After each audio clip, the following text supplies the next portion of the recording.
राज्यसभा के सांसद हैं और कांग्रेस के सीनियर लीडर हैं और दीपेंद्र हुड्डा इस वक्त पुलिस की हिरासत में हैं जब मुझसे बात कर रहे हैं और इनको गिरफ्तार किया जा चुका है। अब ये रिहा कब होंगे ये यही बताएंगे। हुड्डा जी, बहुत स्वागत आपका और बहुत बहुत धन्यवाद आप मेरे साथ जुड़े। मैं जानना चाहता हूं कि वहां पर क्या चल रहा है और आप कहां मौजूद हैं। देखिए, अभी हम जैसे आपने बताया, पीएसी सीतापुर पुलिस लाइन में हमें पिछले 40 घंटे से, लगभग 40-42 घंटे से यहाँ रखा गया है और हमें हिरासत में लिया गया था परसों रात, या आप कल सुबह कहें 3-4 बजे, 4 AM, जब हम लखीमपुर की तरफ बढ़ रहे थे।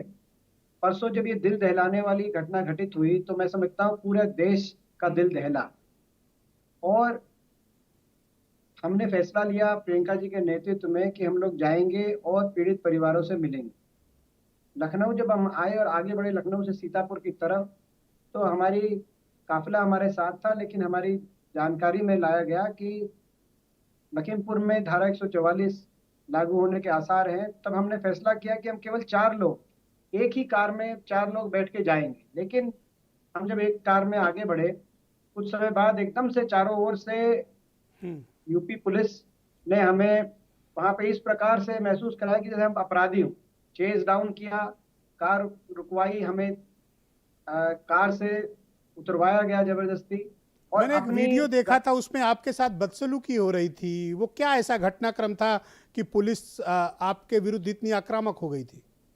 देखिए, वहां हमें जबरदस्ती हाथापाई की नौबत तक भी आई, दुर्भाग्यपूर्ण था। और हमें पुलिस अपनी वाहनों के अंदर बिठा के ले जाना चाह रही थी। हम ये पूछ रहे थे सवाल, प्रियंका जी ने बेबाकी से पूछा, हमने पूछा कि किस आधार पे, किस कानून के तहत, क्या हमें गिरफ्तार किया जा रहा है, हमें जानकारी दी जाए।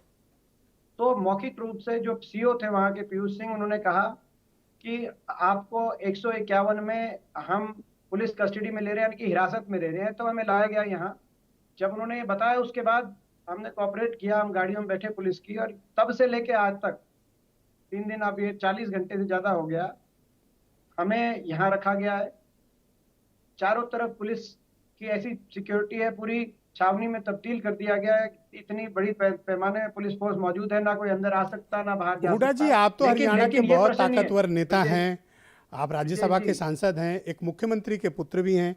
आपने कभी इस प्रकार की सिचुएशन जीवन में फेस की थी जो आप उत्तर प्रदेश के सीतापुर और लखनऊ में फेस कर रहे हैं। देखिए, हम ये सोच भी नहीं सकते, कल्पना के परे है। और समझ में नहीं आ रहा है कि सरकार को इस कार्रवाई से क्या मिल रहा है। सही कहा आपने, 10 वर्ष हमारी भी सरकार रही, हरियाणा के अंदर हुड्डा साहब मुख्यमंत्री रहे। आज नेता विपक्ष है वहां पर। मेरी चौथी बार मैं संसद में, जो है, मेरा चौथी बार का मैं सांसद हूँ। लेकिन प्रश्न ये नहीं है कि हमने क्या देखा, और प्रश्न ये भी नहीं है ब्रजेश जी कि हमने सहना पड़ा, हम प्रताड़ित किए गए कि नहीं किए गए, हमारे खिलाफ पुलिस बल का प्रयोग किया गया कि नहीं किया गया। प्रश्न ये है कि जो वहां घटित हुआ वो घटित नहीं होना चाहिए था। और ऐसी घटना जहां घमंड, किसी ना किसी अहंकार में सवार कुछ लोगों ने किसानों को अपनी गाड़ी के तले रौंदने का काम किया हो। आपने वायरल वीडियो देखा है। देखा देखा, हृदय विदारक तस्वीरें हैं। धीरे धीरे एक एक करके बातें सामने आ रही हैं। और ऐसे में हमारे अधिकार के प्रश्न से ज्यादा, जो मैं पिछला उत्तर दे रहा था, प्रश्न उन पीड़ित परिवारों के अधिकार का भी है। क्या उनको ये अधिकार नहीं कि वो किसी को अपनी व्यथा बता सके, अपनी पूरी कहानी बता सके, आप बीती बता सके, और उनकी बात देश के सामने लाने का कुछ लोग काम करें, चाहे वो सांसद हो, एक प्रश्न चाहे ये वो उठता मीडिया है हो। कि जब अभी माहौल इतना तनावपूर्ण है, इन्वेस्टिगेशन अभी चल रही है, हालांकि गिरफ्तारी तो अब तक नहीं हुई, आप लोग यानी आप और प्रियंका जी जाने की जिद पर क्यों अड़े हुए। लौट आइए। देखिए, ये जो घटना घटित है ये साधारण नहीं। एक और केंद्रीय राज्य मंत्री, गृह महकमे के, जिनके कथित तौर से, एलिजेडली, उनके परिजन इसमें शामिल, आज देश का होम अफेयर्स उनके पास है। ऐसे शक्तिशाली व्यक्ति, उनके पुत्र का नाम कथित तौर से इसमें शामिल आ रहा है। जब ऐसी घटना घटित होती है, जो दूसरी तरफ तो एक बेचारा किसान खड़ा है जिसने अपना खो दिया, क्या कोई उनके साथ जाके ना खड़ा हो? मैं आपसे एक बात पूछता हूँ, आप एक बहुत सीजन पत्रकार है ब्रजेश जी। आज अगर जो हमारे केंद्रीय मंत्री हैं वो अपने पद पे बने रहेंगे, तो क्या आपको लगता है कि लखीमपुर का आईओ, लखीमपुर के सांसद और केंद्रीय गृह राज्य मंत्री के सुपुत्र के या किसी और उनके कार्यकर्ताओं का नाम किसी इन्वेस्टिगेशन रिपोर्ट में लिखते हुए क्या उनकी उंगलियां कांपेंगी कि नहीं कांपेंगी? पूरा सिस्टम। ऐसे में क्या दूसरी तरफ जो खड़े हैं, जो किसान परिवार हैं जिन्होंने अपना खोया है, उनके साथ जाके खड़ा होना आपका, हमारा, देशवासियों? जी, मेरा संपर्क उनसे टूट गया। हम वापस कनेक्ट करने की उनसे कोशिश, और उसके बाद इस पर चर्चा को आगे बढ़ाते हैं। तब तक हम कोशिश करेंगे कि दीपेंद्र हुड्डा हमसे कनेक्ट हो जाएं। नहीं, वापस हमसे कनेक्ट हो चुके हैं। हुड्डा जी, यस प्लीज गो अहेड। आप कुछ कह रहे थे। हुड्डा जी प्लीज गो अहेड। आप मुझे सुन पा रहे हैं? हाँ, मैं सुन पा रहा हूँ। Yes please go ahead. तो जब एक तरफ पूरा सिस्टम हो, एक शक्तिशाली सिस्टम खड़ा हो, और दूसरी तरफ एक ऐसे नागरिक हो जिनको कुचला गया उस सिस्टम द्वारा, तो क्या कोई उनके साथ जाके ना खड़ा हो? क्या ये लेकिन आपका, हुड्डा जी, हमारा, आप तो मीडिया का, हरियाणा क्या के देश बहुत की बड़े संसद, नेता क्या हैं। देश की संसद? आप हरियाणा के बहुत बड़े नेता हैं, आप उत्तर प्रदेश क्यों आ गए अचानक? देखिए, ये मामला देश के किसान से जुड़ा हुआ है,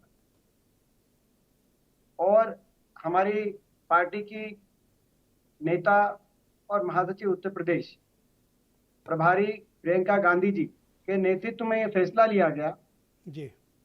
और मैं स्वयं उत्तर प्रदेश की स्क्रीनिंग कमेटी, जो हमारी टिकट वितरण की प्रक्रिया है अभी, उस कमेटी का मैं सदस्य हूं, 3 सदस्य कमेटी का। तो उस रूप में मैं समझता हूं हर देशवासी जो अपने मन में पीड़ा रखता था, उसको ललक थी उन परिवारों तक पहुंचने की। तो उस रूप में तो क्या मैं ये प्रियंका जी मानूं के कि साथ, कांग्रेस की पॉलिटिकल प्लानिंग का हिस्सा हैं आप इस प्रकार के आंदोलनों में? देखिए, आज ये पॉलिटिक्स की बात ब्रजेश जी हम नहीं आपके साथ करना चाहते। ये मुद्दा न्याय का मुद्दा है। ये किसी भी राजनीतिक कैलकुलेशन से बड़ा मुद्दा है। कांग्रेस की पॉलिटिकल कैलकुलेशन से महत्वपूर्ण मैं मानता हूं कि कांग्रेस पार्टी की जिम्मेदारी, प्रियंका जी की जिम्मेदारी, हमारी जिम्मेदारी न्याय, उन परिवारों को न्याय दिलाने की जिम्मेदारी है। जी। ऐसे में एक बात मैं और कहना चाहता हूं, हम क्यों मांग कर रहे हैं कि मंत्री जी का इस्तीफा हो या उनको बर्खास्त करें? जो मैंने आपको कहा कि जब तक वो रहेंगे, क्या आपको नहीं लगता जितने दिन वो बने रहेंगे, हर रोज कोई ना कोई एविडेंस को डिस्ट्रक्शन की तरफ कोई कार्रवाई की जा सकती होगी? क्योंकि सिस्टम उनके पास है, किसी ना किसी गवाह को पर काबू आप करने ये के लिए बात कोई क्यों नहीं प्रयास समझ कर रहे रहे हैं कि अगर आप जीत पर अड़े रहे तो आपको प्रॉपर जेल जाना पड़ सकता है और लंबे समय के लिए जाना पड़ सकता है? क्या आप मानसिक रूप से इसके लिए तैयार हैं? देखिए, जहां तक जेल बजाने की बात है, इनके पास सरकारी तंत्र हो सकता है, इनके पास पुलिस तंत्र हो सकता है, सरकारी बल, पुलिस बल, मगर हमारे पास नैतिक बल है। इस मामले में नैतिक बल अगर किसके पास है, तो देश के किसान के पास है, और नैतिक बल की सदा जीत हुई है। और देश की मीडिया, मैं समझता हूँ केवल राजनीतिक लोगों को वहां पे जाके परिवार का ढांढस बांधने की नहीं आवश्यकता ही नहीं है। देश की मीडिया भी, मैं समझता हूँ निर्भीकता से देश की मीडिया को भी न्याय इन परिवारों को जब तक ना मिले, इस लड़ाई की सुनिश्चित करना चाहिए। क्योंकि जी।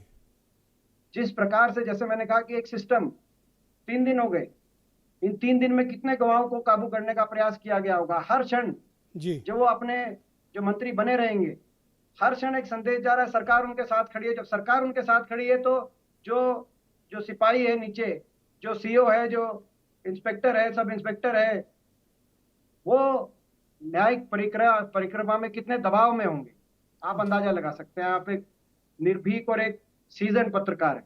आप मुझे बताइए कि तीसरा दिन है कि आप वहां पर सीतापुर में अरेस्ट कर लिए गए हैं। आप भी गिरफ्तार हैं और प्रियंका गांधी वाड्रा भी गिरफ्तार हैं। प्रियंका जी क्या कह रही हैं? अब उनका क्या मत है? क्या वो वापस आने के लिए तैयार हैं या बिना मिले आप दोनों लोग वापस नहीं आएंगे? देखिए, प्रियंका जी उन परिवारों से मिलकर, उनकी बात सुनकर, उनकी व्यथा सुनकर, उनके आंसू पोंछकर ही मैं समझता हूं कोई अगला कदम उठाएंगे। जी उनकी जो बन सकेगा उनसे वो उनके लिए करेंगी। मैं प्रियंका जी के व्यक्तित्व को मैंने करीब से, उनकी कार्यशैली को देखा है, और मैंने ये पाया है कि जब उनको ये एहसास होता है कि उनके प्रयास से किसी को न्याय मिलने में कुछ मदद हो सकती है या उनके प्रयास से किसी के आंसू पोंछे जा सकते हैं, तो तो ये वो फिर आपका किसी जो की पहला परवाह नहीं करती। राजनीतिक अनुभव आपने उत्तर प्रदेश में प्राप्त किया है, मैं उम्मीद करता हूं कि ये अनुभव आपको जीवन भर के लिए एक सबक देगा। देखिए देखिए मैं आपको विजय जी एक और बताऊं, ये मेरा पहला अनुभव नहीं है। जी, मैं उत्तर प्रदेश में भी कई आंदोलनों में शामिल रहा हूँ। मेरा कहने का भट्टा तात्पर्य पर ऐसी भट्टा आक्रामकता भट्टा पहली बार नहीं, झेली होगी। नहीं, हाँ वही मैं आपको बताना चाहता हूँ। भट्टा पर सोल के आंदोलन हुआ था भूमि अधिग्रहण को लेकर। बीएसपी की सरकार थी, आपको याद होगा, बहन मायावती जी की, और राहुल जी के नेतृत्व में वो पूरा पश्चिम, क्योंकि हमारे हरियाणा पश्चिमी उत्तर उत्तर प्रदेश से जुड़ा हुआ है, किसान आंदोलन ही था।